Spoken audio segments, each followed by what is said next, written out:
We are live. Hello, everybody, and welcome. I am ridiculously excited because, you guys know how much Mysterious Galaxy loves Kiersten White, right? I don't know, like, how else we could express it more because she's just so freaking amazing. And you guys have heard how amazing she is from us.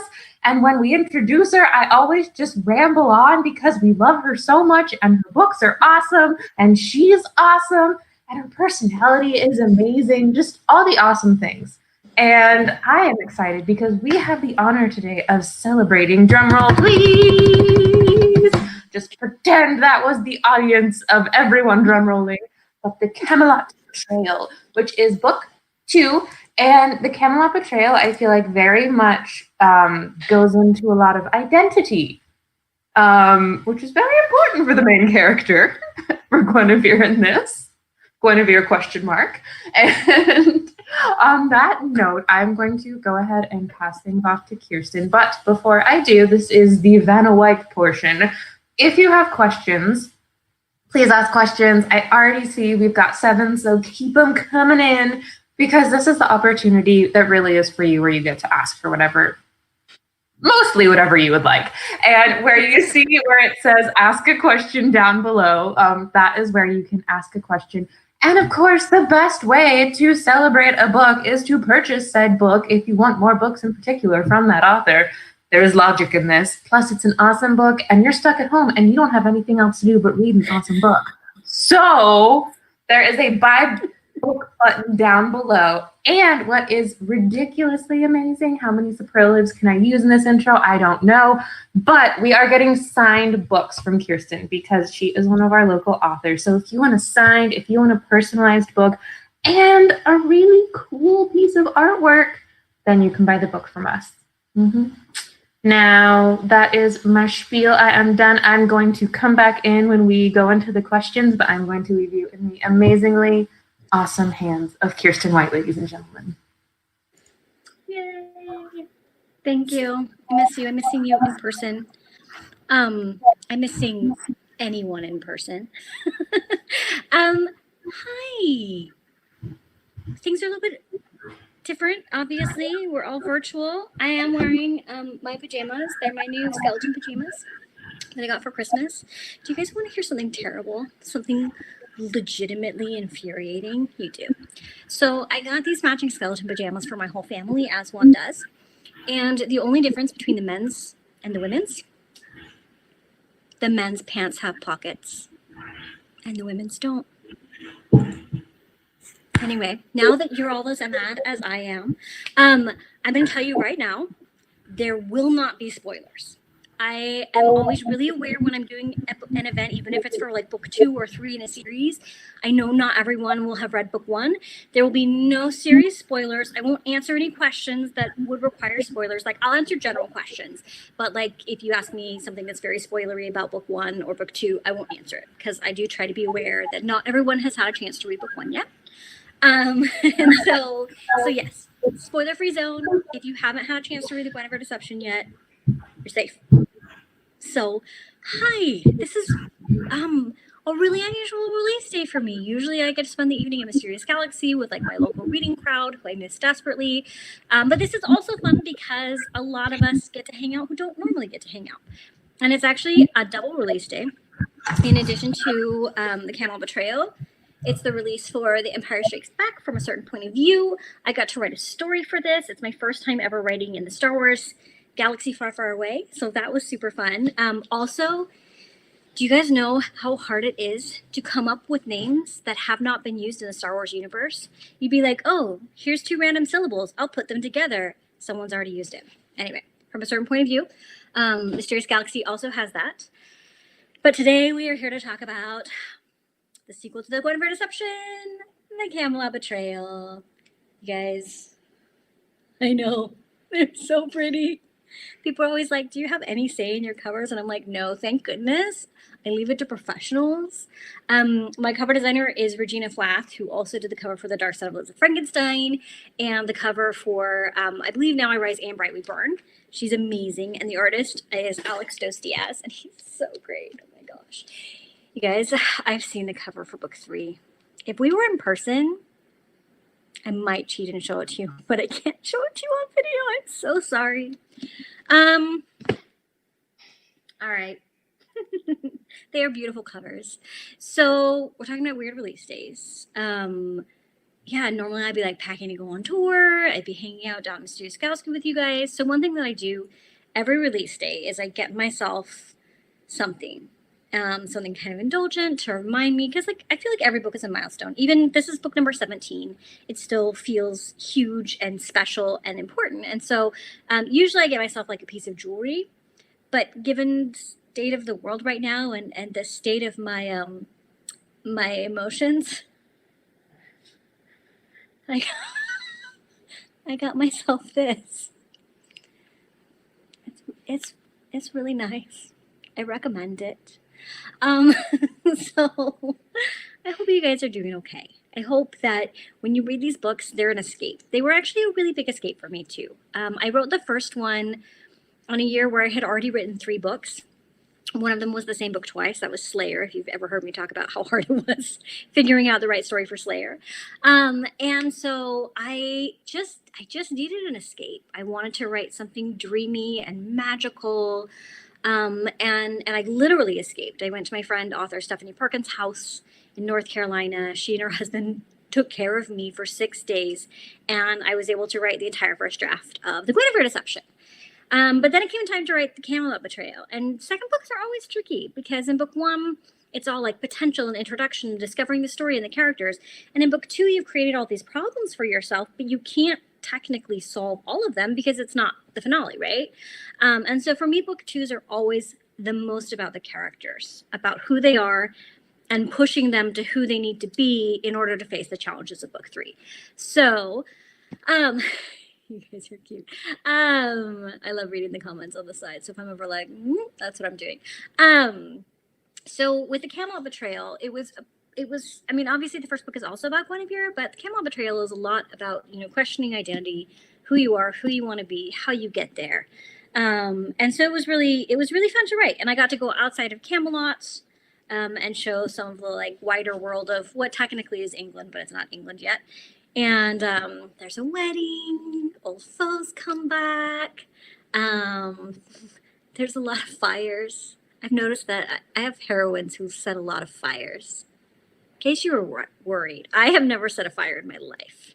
Just a lot of fictional ones. So I don't know. Like, I don't know what else to talk about because I don't want to talk about spoilers. I kind of want to just talk about what you guys want to talk about. So you guys have questions, you want to ask things about writing, you want to ask about these books. Let's do it. I have come back in my glorified and comfy form of a comforter wrapped around me because I was so excited. I put on not just a real shirt, but pants for you, like jeans. That's how excited I was for this. Aww. But now I'm reverting to being covered in a comforter. But ladies and gentlemen, let us get into the questions. I'm going to be selfish and ask my first question, which is, if there was ever a year for a Kiersten White shirt that said, it's fine, everything will be fine. This is the year that I'm going to push for that because the world needs it, and Lord knows it is more than appropriate. But now...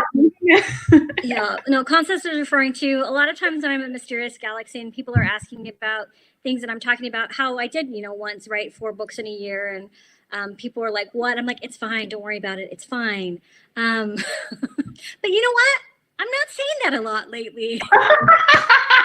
Wait, around and saying, Kiersten White? No! Oh man, 2020, man, that's how you know it was off then. Okay, well, we will kick it off now with the questions. First one, and make sure, guys, you can vote. It depends on how many questions we come in, but if there's a question where you're like, it is imperative, it is asked, make sure you vote on that question. But the first one we've got is, what has been your favorite part about playing around with the Arthurian legends retelling themes? Ooh, okay. I like this question. So my retellings are always motivated by 2 things. They're motivated by a love of the source material. So it's something that I really love. It's a set of stories or storytelling that I have just really captured my imagination. And also, they make me angry. So in The Dark Son of Elizabeth Frankenstein, I love Frankenstein. Mary Shelley was just like a badass goth genius. But the way that her female characters are treated in the narrative drives me crazy because they're cardboard cutouts of humans, right? They're not real people. And so I wanted to write a story to have a conversation with that. So in the case of the Camelot Rising trilogy, I love Arthurian legend. I've always loved like the romance of it and the drama and the magic. I mean, I wrote papers on it in college. But also, it treats its women characters so badly. And even adaptations that kind of reclaim them and do a good job with them tend not to do a good job with Guinevere. Some of them have, but for the most part, no. And that bothers me, right? So this one actually started with. I always kind of had in my back of my head that I wanted to do an Arthurian retelling at some point. And then this was several years ago when King Arthur: Legend of the Sword came out, and it was a bad movie. Like we can admit, it was a very entertaining, glorious mess of a movie, right? And I loved it. I had fun watching it. Great soundtrack. Yeah, right. I mean, it was really pretty scenery. But I walked out and I was like, okay, there were two women characters who were important. But the most important one didn't even have a name. She was only her role. She was literally the maid. She didn't have a name. And she does all this big, incredible magic to help Arthur get his throne. And then she literally disappears. Like she did more to help him than anybody. And the end of the narrative, when he's knighting people and you get these like, there's the round table and oh, that guy was Gawain all along moment, she's gone. She just like disappears from the narrative and like it made me mad. And so I started thinking about how I would want to tell Camelot, how I would want to tell an Arthurian story, which makes me think about the way that we tell stories, right? The way that we frame them, who we tell stories about, why we tell stories the way that we do. And if you read the traditional Arthurian stories, they're hilarious, bonkers, weird, but they also leave so much out, right? You follow Arthur along on his merry adventures with his sword.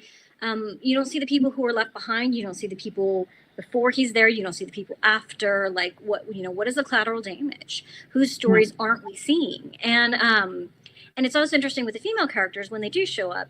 There's either only one, or if there's more than one, they exist in competition with each other. Because if you have two female characters in the same narrative, they must necessarily be in conflict and competition with each other and want to destroy each other so they can have what the other one has, right? Because women are never friends with each other, right? And so, yeah. So I hated that. It really bothered me. And I thought, well, you know what? I want to reclaim it. And I don't just want to reclaim it. I want to reclaim Guinevere. I want to make her more than just the woman who ruins everything because she loves people. And so I rooted Guinevere in that love. I rooted Guinevere's character as someone who just has such a big heart. She's willing to look past what most people aren't. She makes friends with people that most people would just dismiss out of hand. And I really had fun writing this character who is very feminine and who leads with her feelings and her heart. And it's not a typical warrior because I've written the strong women who are strong in very masculine ways.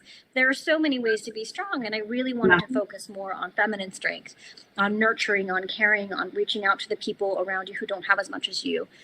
So it was really fun to get to explore Camelot in that way and really explore sort of the more feminine aspects of Camelot. I did see a review where someone was like, I was hoping for more knights. I was disappointed there weren't more knights in this book. I'm like, well, it's literally the Guinevere deception. I mean, it's her book. You can find the knights everywhere else. I just don't actually care very much about them, it turns out.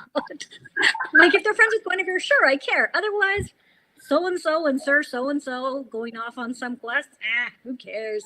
They've got swords. I think that ties into something so important because I am a feminist, but I think in being a feminist, that is not imposing your view of what a woman should be on other women. And I think sometimes you have such a strong reaction where it's like, feminism, strong women, you must be hard, you must have masculine traits to be a strong woman, which I feel like is a very dangerous line we get into sometimes. So I love that you have a strength through love, because I think, like you said, it's insanely powerful. And when you love people, it can make you like the strongest person in the world, and you'll do so many things for them. So I love that message so much, because I feel like, you know what? If you want to wear high heels and be girly, go for it. If you want to wear your combat boots and your baggy t-shirts and your whatever, just do whatever makes you happy. There's not a one way or the other. So, all the chef's kisses to that. It's just amazing. And I should also note, like, when I say feminine and masculine, we know that gender exists on a spectrum, right? And you can participate in whatever aspects you want. So when I say feminine and masculine, I'm talking about traditional notions of feminine strength versus masculine strength, not not gender essentialist here. That's garbage. Oh my God, we could just like talk all night about that. But we'll go to the next question, because like, you guys probably want your like questions to be answered instead of me just like poking her brain. But the next one is, are you able to give us any hints as to what Mordred has been up to? And I'm going to do one of these for that question.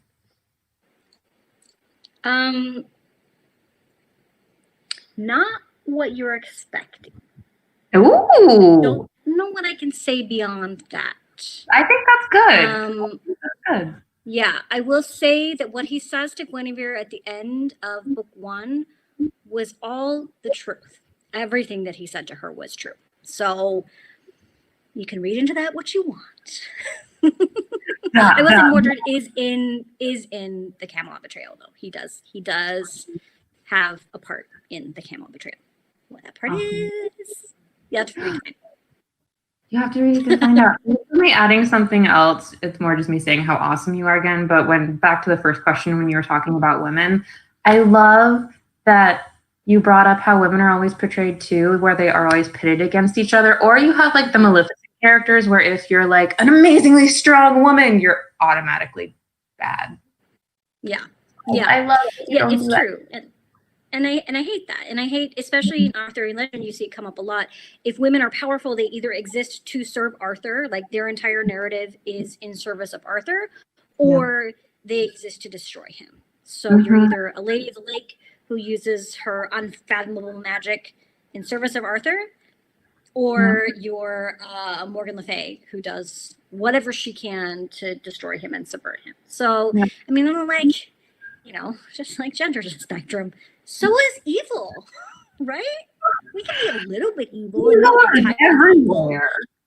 Yeah. There's a character that shows up in the Camelot betrayal, and she's actually based on. So there's no canon in Arthuriana. I have had people ask if this is based on the canon. There is no canon. That's the great thing about Arthurian legend. It has been fan fiction from the day it started. Somebody was like, oh, here's an account of a 5th century battle in Wales, and there was a king named Arthur, and he did well in it, so I'm going to write a poem about him. And somebody read that poem, and they were like, oh, I like that poem. I like this Arthur fellow. I'm going to write a poem about your poem and add a character. And then somebody read that, and they wrote an epic, and then somebody read that, and they wrote a poem, and then somebody read that, and it just spiraled. It's been people participating in the story and adding their own twists and changing things and adding things and going off on wild tangents to the point where it eventually got to where Arthur was like barely even a character, because this one night was like way more interesting. So now he's the super cool one. Like, it's amazing. Arthurian is messy and weird. And that's what's so fun about writing in it, is because you're not tied to a specific canon. You're not tied to specific characters, because there is no canon. It's a glorious mess. So you can just pick and choose what you like and what you want to use. And for me, that was sort of the archetypes of the characters. And so it is kind of sad, though, because there are some really amazing stories. Like, there's this whole side thing with Lancelot where there are giants. And one of the giants, he's a half giant. He's going to battle against Arthur, and he's actually going to win. But then Lancelot, who was there as the Black Knight, fought so well. And this giant was so impressed. He was like, you know what, Arthur? I'm not going to destroy your army.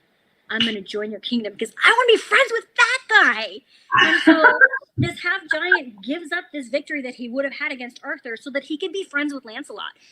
Friends, there's a lot of subtext in a lot of these stories.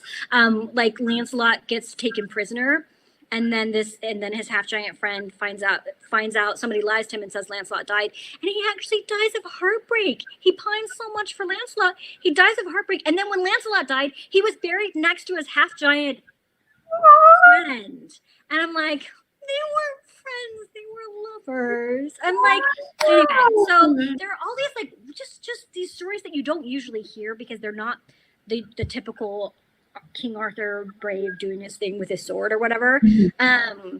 Anyway, and I don't even remember where we started on this because that's how messy Arthurian is. Once you start going, oh yes, we were talking about women. So in one variation of one of the stories, Guinevere has a little sister, and her name is Guinevere. Oh. I'm like, here's my daughter Christina and her little sister Christina. Because like I couldn't think of any other variation of a name. And of course, when she comes to Camelot, she comes during one of the many times Guinevere has been kidnapped. Like I that wasn't my original contribution to Arthurian canon. Guinevere gets kidnapped all the time. It's like her signature move. But Guinevere comes to Camelot when Guinevere's not there, and she literally just like tries to be Guinevere and tries to take over everything that was Guinevere's. So again, like you can't have two women in a story without them being in competition with each other. Yeah. And so yeah, it was definitely something that I really wanted to interrogate and break down and really show that, you can even be in competition with another woman and not hate her and not want to destroy her. You just are both going for the same thing. So yeah. So insanely important. And also randomly we were talking about how it's like a rabbit hole of like just like a complete underground, oh my gosh, village of all these different paths in which you can go down. I had been under the impression for such a long time that it was like a UK thing, that's where it started. And then I was like, because like for all the stuff I had in my childhood, like that's what it exposed me to, was like, oh, British. Plus if it's a historical drama in America, American accents aren't fancy enough. So obviously history must be told through the British accent. Of course. And then I was like, that was very mind blowing to me when I found that out earlier this year. The next question we have is from, I'll say your first name so you actually know who's asking, is Martina. And it is, I loved your book club for the Guinevere deception. That was so cool that you did that. Will you host, that was my adding, sorry. Will you also host one for the Camelot Betrayal? Yes, yeah. So that was something that I decided because I've lost festivals and book events and book tours. I just wanted a way to hang out with you guys. And so we did on my Instagram, if you missed it, we did a 2-week read along of the Guinevere deception. And every day we'd either do a live or I'd post some behind the scenes stuff so that we got to go through the book together, which was really fun for me too, because I don't reread my books once they're out. And so getting to sort of like get back into the story and see what it was really fun. It was a lot of work though. And so I will do one for the Camelot Betrayal. Probably next year. So we'll probably do the one for the Camelot Betrayal in anticipation of the Excalibur Curse coming out, which if you haven't had a chance to read any of them, gives you a chance to catch up. And then also like, if it's been a year since you've read it, it's kind of fun to have that sort of refresher before you read the finale, which is written and almost finished. Ooh. If you tell me you like wrote it in a month with your eyes closed, I'm just... No. Ooh, how long did this one take? Oh, I actually don't know. Maybe I did write it in a month. I don't know. I don't keep track of these things usually, unless I have like specific markers. Like I spent 6 days somewhere else and I know it took 6 days. Otherwise it's like, I don't know, maybe it took a week, maybe it took 7 weeks. Who can say? I just looked away and then I looked back and a book was there. I mean, sometimes. Not usually, but sometimes. So the next question we have is, what is your dream fandom / classic story to write for that you haven't already had the amazing honor of waiting for? And this is from Snowmantha. Hello, Snowmantha. That's really cute. Let's see. So I've written Star Wars with the Empire Strikes Back from a certain point of view. I have written in the Buffy verse, which was like, I mean, I probably would have listed that as taught, but I've already done it. If they ever do a reboot or a revamp, they should definitely call it a revamp of Buffy. then I would probably kill someone to get in on that writer's room for TV. I mean, don't quote me on that, but definitely I would. So let's see, what other existing universe would I want to write in? I don't know. I mean, there are definitely some Marvel characters that I really love, that I have sent back channel messages to people that I want to write for them, and then they've responded, we already have a book contracted with that main character, and I was like, fine. Look what you could have had. No, I'm just kidding. Actually, the one that I want the most, that I tried to get, is Pokemon. I wanted to write an original YA Pokemon novel, not based on the cartoons, like set in the Pokemon world with new characters, and have it be like a pretty traditional YA novel. I plotted it out. Yeah, I plotted it out. I wrote the pitch. I found who has rights to Pokemon licensing in the United States. They were into it, but the Pokemon parent company is very, very protective, which I appreciate, actually. I appreciate a company that's not like, let's farm this out everywhere we can make a buck. They're very protective of what stories are told in Pokemon and how it's used. So I can respect that, even if I'm bitterly disappointed. But with the way the internet works, everyone, if you start tagging Pokemon and Kiersten White and everything, and you are persistent about it, and you want a Pokemon story from her, you never know. You never know. I mean, they know that I want to do it, so that suggestion is there. I put it out there.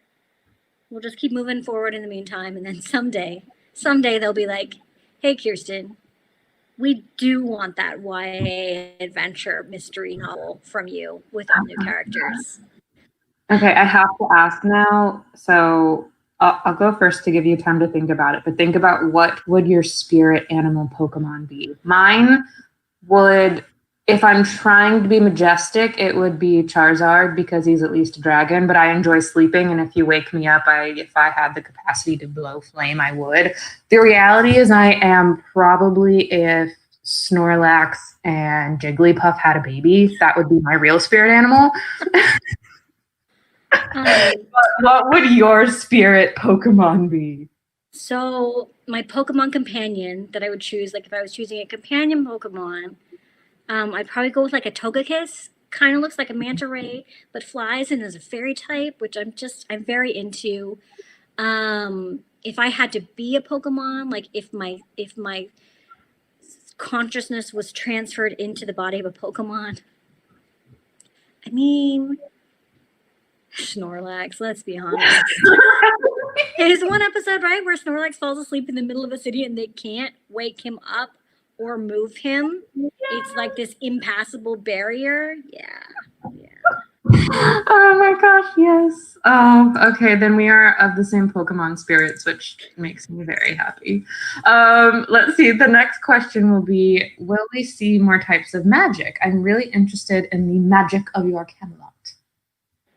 Yeah, so the magic systems were really fun to develop for this series, and I kind of went with converging paths of magic. So you've got sort of the elemental magic, which is the big, wild, chaotic magic that we see the Dark Fairy Queen use. That's the type that Merlin uses, the Lady of the Lake, and Guinevere has some of that, like her fire magic that she can use, and then her touch magic. And that magic is all not really controllable. So Guinevere can use it, but she often doesn't know what she's doing or what the consequences are going to be, because it's not really a mortal magic, right? It's more of an elemental magic. And then I made the KNOT magic system. I always worry it sounds like I'm saying the not magic. So we've got magic and not magic. But no, KNOT magic, which I wanted to make a very like small, finite magic where it's very contained. It's about control, right? It's about knotting power or protection or some useful purpose into whatever you're doing, and it doesn't last very long, and it asks a very high price. So every bit of magic that Guinevere knots into something asks something from her, takes something from her, and so that I liked, that we have these sort of dueling types of magic. And I based the not magic actually on, there's a book called The Malleus Mouth of Akiran, which was a witch hunting book used. I've heard of that. Yeah, it's a terrible. It's got a terrible history. It was used to persecute and murder women, basically. And it's so stupid. Like, that's the most offensive thing. Is it's just so idiotic. And they use this as justification for killing women for being independent. And so I was like, well, you can't have knots anymore. I'm taking them. I did study a lot of like traditional ideas about sorcery and witchcraft and magic. I got to go to the Museum of, I think it's called the Museum of Sorcery in Iceland, in this little tiny town in Iceland. Their claim to fame is they've got a pair of necro pants. I'm just going to leave that there. If you want to Google necro pants later, you can. Anyway, but just like, do it in a incognito tab or a regular tab. It's up to you.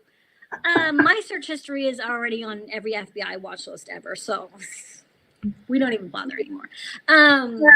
So yeah, but I wanted to root it in something that felt small and intimate and like something that women could do and no one would notice, because you're not going to look at a woman sewing, right?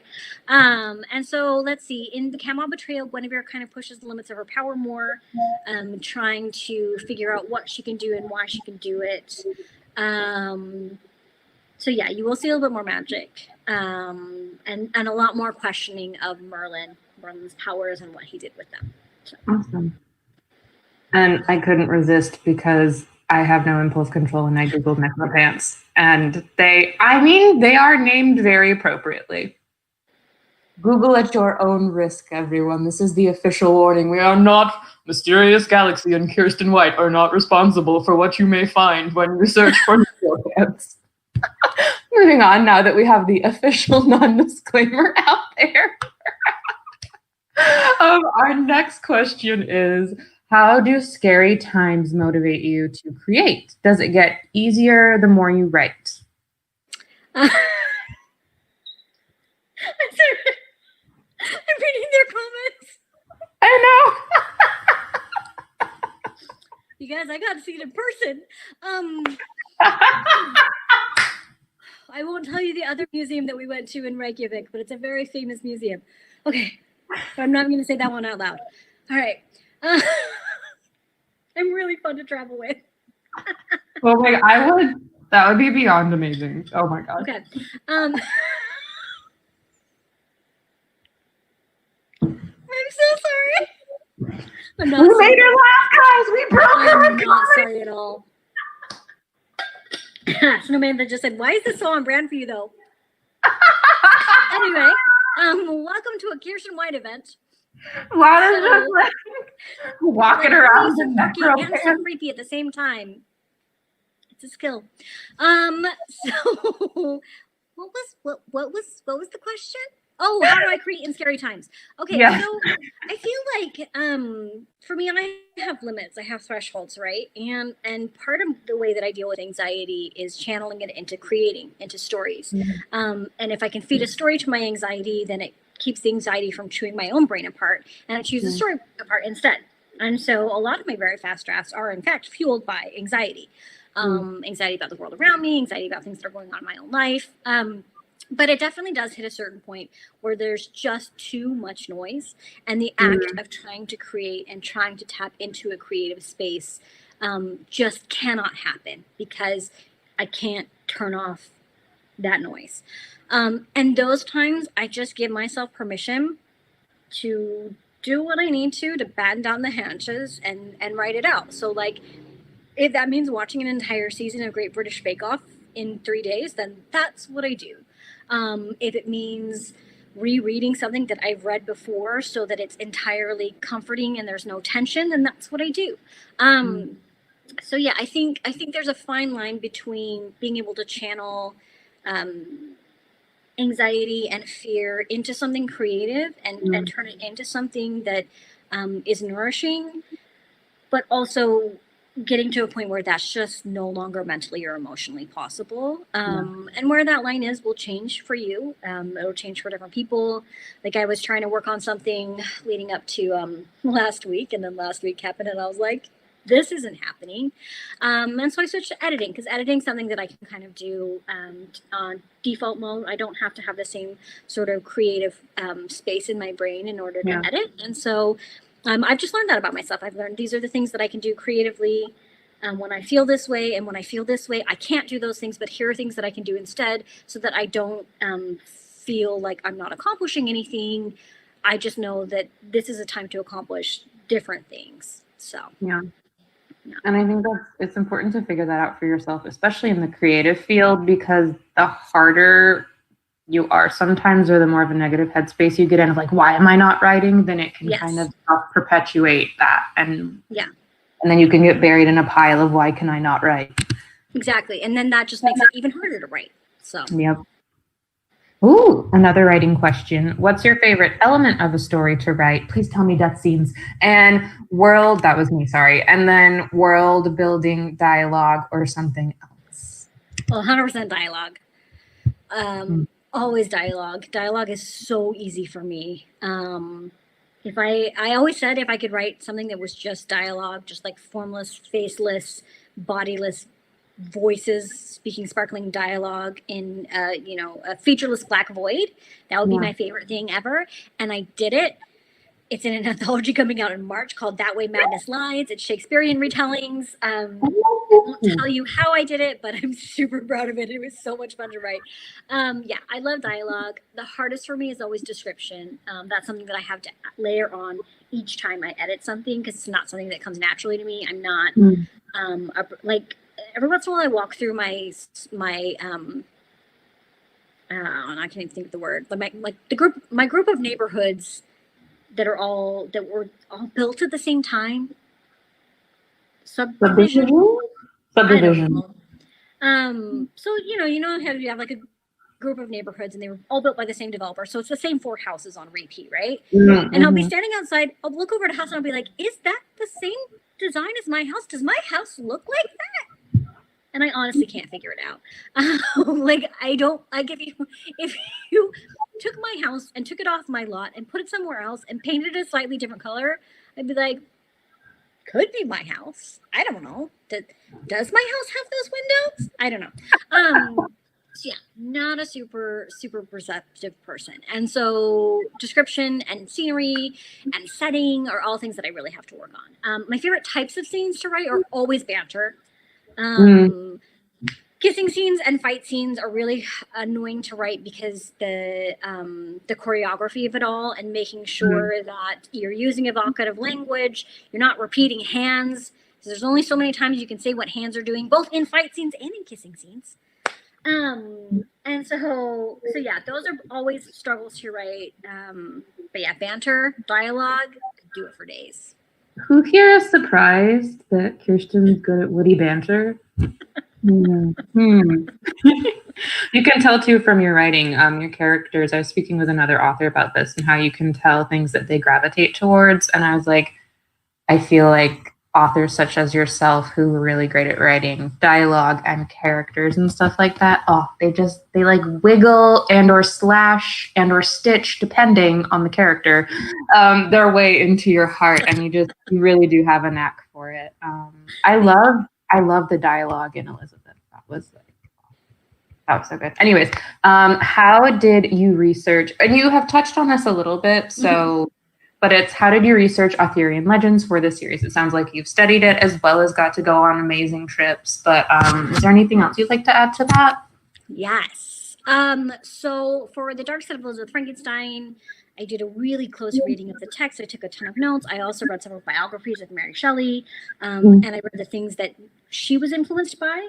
When I was writing the Darken trilogy, I read thousands and thousands of pages of history, both of the time period and of the major historical figures that I was writing about, but also like the time periods leading up to that, because I wanted to know, what is the weight of history they're bearing, what's informing who they are at this moment, because they didn't just spring from this moment, they spring from every moment that led up to it, right? With this series, knowing what I knew about Arthurian legend and what a mess it is, and how there is no canon and there's no single Arthurian story that is the Arthurian story, I actually decided not to deep dive into research. For once, I didn't. I had a pretty broad background in it.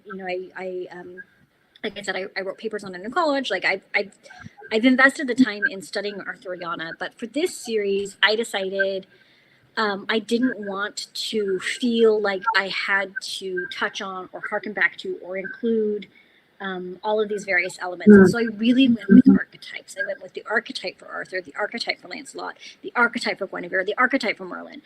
So I did pull some details, obviously, from the older stories, but this is actually, I researched less for this than I usually do. Some interesting research I did.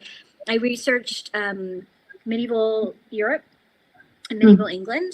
So like, you know, what food would they have had? What fruits and vegetables would they have had? What would they have been drinking? How was a city? How were city sanitation run?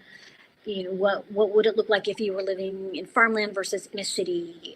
That type of thing, and especially the spread of Christianity, I was interested in, because so many Arthurian stories are about the transition from paganism to Christianity. Because Arthur is the Christian king, but he gets his power from pagan sources, from Merlin, who was half demon, and from, you know, the Lady of the Lake, who's like this spirit. So these like pagan sources give him the power that he needs in order to become the greatest Christian king. It's really fascinating. It also, you know, is very, very much about colonialism and imperialism and those types of things. So anyway, so I did pretty broad research, but I didn't let myself deep dive into Arthuriana because I'm like, if I start reading these stories, I'm never going to stop. And so yeah, I did less than I usually do. And I think sometimes as writers, when we want to do a retelling, we can actually begin to use research as a procrastination tool. Like I just need to do this research, or I haven't fully dived into Mallory's Arthurian text, or but there's this obscure French poet who had a very interesting Lancelot cycle, and I can't write this without reading that first. I'm like, yeah, you can. Historical fiction, yes, you need to do your research. You need to put in the time to make sure that you're accurately representing things and you're doing due diligence on what you're working on. But when you're doing a retelling of myth and a fairy tale, part of the fun is taking what's there and just building on it, subverting it. So if you are doing a retelling, at some point you have to stop researching and you have to actually write. Otherwise, you're not retelling, you're just rereading. And I think, too, that really ties into how you started off talking about the event, how, like, pretty much all the Arthurian literature is a fanfic to begin with anyways. So I think that is, like, the most beautiful way then to have, like, to discuss, like, the research. It's like you go into the world and the archetypes, and then you get to play and have fun. And that is awesome. And also, I just want to say, for everyone who is, I almost said reading, watching, you can tell Kiersten does insane amounts of research into like her world. And I mean that in the most like amazing complimentary fashion like possible, because when you're reading her books, it feels so seamless. It feels like you are truly immersed in another world. It never feels forced. It never feels like a stereotype of a world. Like you can tell the insane amount of research you do creates amazing books and stuff in which your characters to live in. So more chef's kisses. There's going to be a lot of chef's kisses for obviously. This is a fun question. This is just what is your writer's fuel, drink / snack of choice?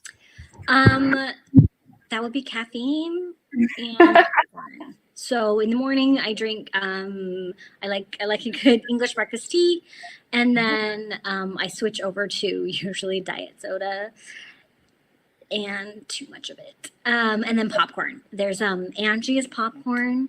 It's at Target. I get it. And there I used to do the like kettle corn, but I switched over to the butter and sea salt kind, and it's great, but then you get the kernels in your teeth, and anyway, but popcorn's great. I also really adore you guys. A lot of you are saying really nice comments. Also, I love you guys for your Branjan and Mordred bro TP. Yes, I love like anytime where I get to have my characters have conversations with each other and like unusual pairings. I'm like, now I want this person to talk to this person. What would they do? And like sometimes I can't fall asleep at night if I'm in the middle of writing a story because I create like what if scenarios in my head. I'm like, well, what if they had a conversation about this? What if they had that conversation here and this other person was also there? And like I just run through these like simulations in my head, and most of them never make it into the book, but it's just like constantly playing in the background of like, what if, you know, now they're having this conversation, now they're having this conversation, and like, yeah, so it makes it hard to sleep. No, I get that. I am obviously not a published writer, but since I was a kid, I escape and play in worlds inside my brain. And I'm like, doesn't everyone role play inside their head and have little story plots going on? Like, I thought, doesn't everyone do that? And then you realize not everyone does that. Not everyone has multiple people living in their head that they like to play with. But must be lonely in there. Right, exactly. You need to have some companionship going on. The next question we've got is, I've been reading and collecting Arthurian fiction most of my life. Lots of novels were published in the 70s, 80s, and then not as much. Happily, I've noticed a real resurgence in Arthurian fiction the past couple of years, especially in YA, I feel like. But why is the Arthurian legend suddenly so popular? I don't know. I feel like things come in waves. Like they kind of fall out of vogue and then they come back. As far as why now, I mean, honestly, most YA writers I know who do have an Arthurian retelling are people who always loved it, and then something reminded them how much they loved it. And for most of it, it was that terrible movie. Like, for whatever reason, we saw that and we were like, this is so bad. I need to write something. But yes, there's a ton of good stuff out right now. I really, really super recommend Legendborn by Tracy Dion. It came out pretty recently. So good. So good. And it interrogates the Arthurian legacy in really interesting ways because she superimposes it on top of like class and privilege and, you know, an ancient secret society at a university and a girl who would never be invited into a space like that because she's Black and because she doesn't come from a privileged background. And, you know, there's like a murder mystery and there's there's a lot in that love interests. It's a super inclusive. Yeah, it's I mean, it's just so great. It was my favorite read. I don't remember what year I read it. I get things really early. But whatever year I got it, it was my favorite read of that year. Yeah, it's so good. It's so good if you haven't read it yet. It's so good. Oh, I listened to the audiobook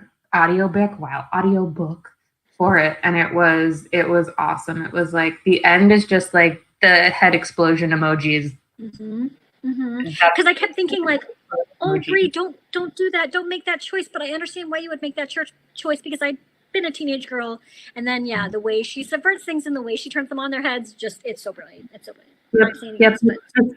Head explosion emoji. We can't say anything else without ruining it for you, so. And let's see, next question is there a specific story / legend from the Arthurian canon that inspired you to write this series? I feel like you already answered that with talking about how you did research on the archetypes and the world and whatnot. Yeah. I mean, mostly it's just the way that the stories treat Guinevere. I wanted to write this as a response to that. And I think that touches too back onto the other question that people are asking about why Arthurian retelling. And I think you'll see in general as like awesome women, female empowerment celebration is starting to become more I don't want to say mainstream, but as you're getting to see more expressions of it, you're seeing people going back to older texts that have had such a larger influence and definitely playing around with them to be like, hey, no, women are just as kick butt as possible. And I censored myself, but you all know what I mean. This next question is, congrats on the double launch with From a Certain Point of View. So themed question. Camelot crew in the Star Wars verse. Lightsaber color headcanons. What are your thoughts? Okay, it depends on what theories you subscribe to. Like, do you just subscribe to the theory that a purple lightsaber represents more of a balance between the light side and the dark side? Or do you subscribe to the theory of Samuel L. Jackson just thought it would be a cool color, so he got it? I'm going to subscribe to it represents more of a balance between the light side and the dark side. So I'm going to say Arthur blue, easy. Lancelot green, Guinevere purple. Mordred would pretend like he didn't have a lightsaber and didn't want one, but actually he does have one that he pulls out at the last minute. Got like a double-edged and it turns out that he's super good with it and he's been training this whole time. I don't know what color it would be though. Rainbow? I'm into the what? I'm like, it could be rainbow, and it would be one of the super fancy ones that has like the light that comes that's dual ended. And it's true. It could be. It could be. I mean, maybe yellow. Maybe he'll just like be like, well, mine's not the same color as any of yours. You know, the only person I can think of who would have red is Merlin. Because that's about power, right? It's about power and domination. To be Merlin. Yeah. That's what's important to him. So very appropriate. Also, did you see my necklace is actually, it's not swords, it's lightsabers. Oh my god! I was like, well, it's kind of like swords, so yes. It's totally like a sword. Yes. Oh my gosh. Laser swords. Whoever asked that question, if you saw that, like, mad props to your eyeballs. I have old lady eyes, so that is so cool though. Ooh, this one, I always think this is interesting. Then I'll explain why afterwards. If you could pick a time period to live in, when would you go to? Or where would you go live? Yes, I have a really good answer for this one. And it's now, because anytime before modern medicine, I'd be dead. Yeah. Just super dead. Dead all the way.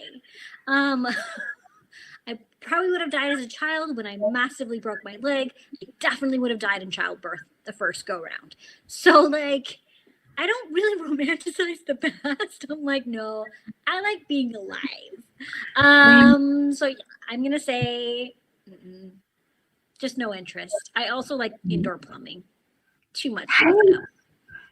It's really an interesting point because I went down the rabbit hole of sewing videos and costume and people who like vintage. Don't Bernadette Brenner, if anyone wants to know. But what's really cool, and the point that they make, I promise there's a point, is that they love to dress in these historical garments, and they know all this history and playing and learning how to sew and stuff, but they get asked this question a lot as well, that because you write a lot of stuff, well, recently that has been historical, and they get asked the same question. They're like, I can love the fashion or a certain element, but no way would I wish to live in a time period in which women had no rights. There was no medical anything. There was no plumbing, and it would not be a terribly glorious world as much of our media has made it out to be. Yeah. But, question: did any of them ever sew necropants?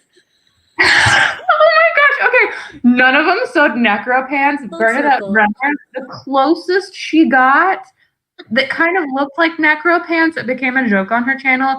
So she made a dress out of potato skin, which, yeah, and she hand stitched it. But it actually looked like skin, and it's not as creepy as necro pants, but it's like a potato necro mini dress. There we go. We'll go with that. I could get behind that. I wonder what the powers that come with that are. All right, next question. Anywhere in water. Who knows?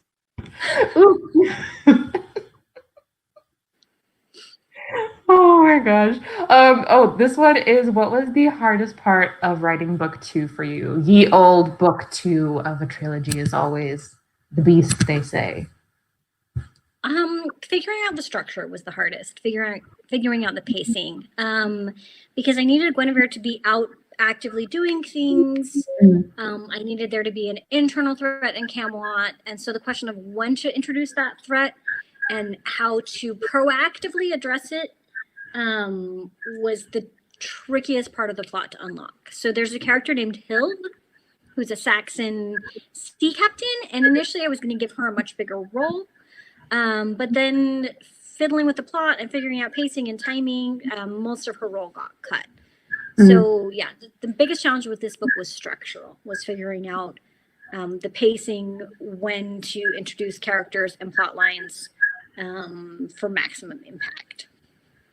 And I conversely always like to ask, what part brought you the most joy? There's a scene at the end of the book that I have been imagining since the day I started writing the first book. And so finally getting to that scene and getting to write it was both really satisfying, but also like, oh, how I wrote that scene. Aww. A little bittersweet then. Okay. Let's see. This one here. I'll try and speed it up. You're just so much fun to talk to. We actually get to hang out. Power through the next 7 questions. Okay. Next one. Did you know from the beginning it would be 3 books? Yes. It was sold as a trilogy. Actually, it was a trilogy before it was an idea. I got a book deal for a 3-book fantasy trilogy. And then later I decided I wanted to be an Arthurian retelling. And so I pitched that idea and they agreed to it. So yes, it was always going to be 3 books. I also have really specific ideas about series structure. And for me, this one was a 3-part structure. Awesome. Next one, favorite and least favorite Arthurian legend. Please tell me the half giant one, please. Oh, 100% the half giant one is my favorite. Least favorite, I hate the ones where, and it's not in all of them. I hate the ones where Mordred is Arthur's son and nephew. No thanks. Hard pass. And he wasn't always. It's only in some that have that where Arthur doesn't realize that Morgan Le Fay is his half sister and they have a baby together. Yeah. Nope, didn't do it. Didn't want it. I feel like it's only 2 books, but I feel like you're correcting incest because you did that with Frankenstein.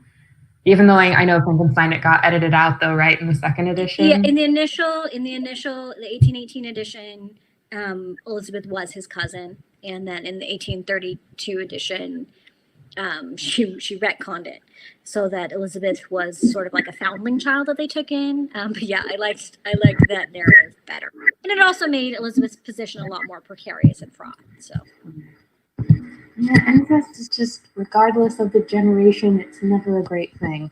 And then, okay, these questions are actually pretty quick because these are more general. Do you have pets? I do. I have a dinosaur who lives in my backyard. She's a so-called tortoise, and her name is Kimberly, and we love her to an irrational degree. Aww. Next one, where did you go to college? I'm guessing because of all of the studying speak of which we have done. Yeah, I attended Brigham Young University in Utah. Utah is where I grew up, and I studied English. So I had a British history of British literature course where we did Arthuriana. Awesome. And then the last question we have from our audience is, can you please explain the grandmother Mordred Arthur relationship? I will try to without any spoilers, because one of those aspects is a very big spoiler for the end of the Guinevere deception. So Arthur's mother is Igraine. Igraine was married. Uther Pendragon saw Igraine and her husband and was jealous of their relationship. He wanted to be with Igraine.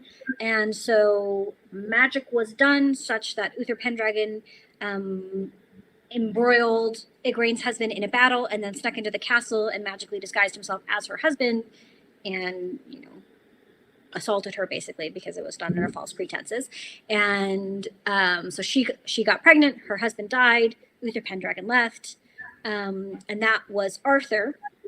Igraine had older children from that marriage, one of whom is Morgan Le Fay. So Morgan Le Fay is Mordred's mother. So Mordred and Arthur are Mordred is Arthur's nephew, even though Mordred is technically older than Arthur, but Arthur is Mordred's mother's half brother. So I mean, that is like a wildly simplified family tree. But yes, yeah. The other detail that you're asking about Mordred's grandmother, and his father, that I'm not going to talk about because they're spoilers. That one I made up.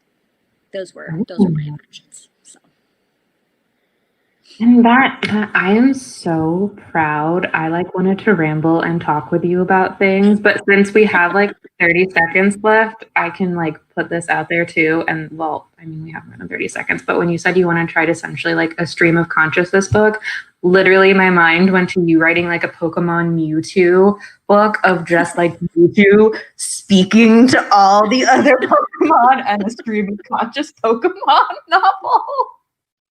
I mean, we could go super art house with it, like super literary, weird concept book Pokemon novel. I mean, I kind of had just imagined like a teen girl with her Vaporeon and her friends with their companion Pokemon solving a mystery. But you know, why not?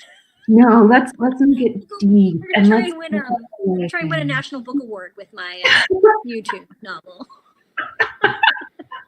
We need to comment on society and people, Yes. everything going on in the world.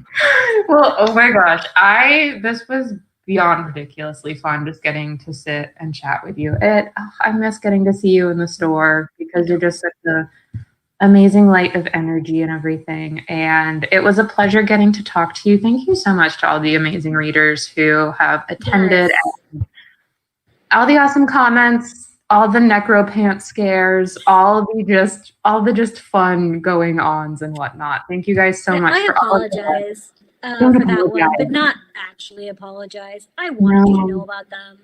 You brought verified joy to all of us. Mysterious Galaxy has signed copies of the Camel Betrayal. If you want it personalized when you order it via this link, make a note in the comments section. I will be going back to Mysterious Galaxy a week from today to personalize and sign any orders made between now and then. So I will personalize your book. I write something in it. And if you order through them, you get an exclusive art print and a bookmark. And, you know, this, which is so pretty.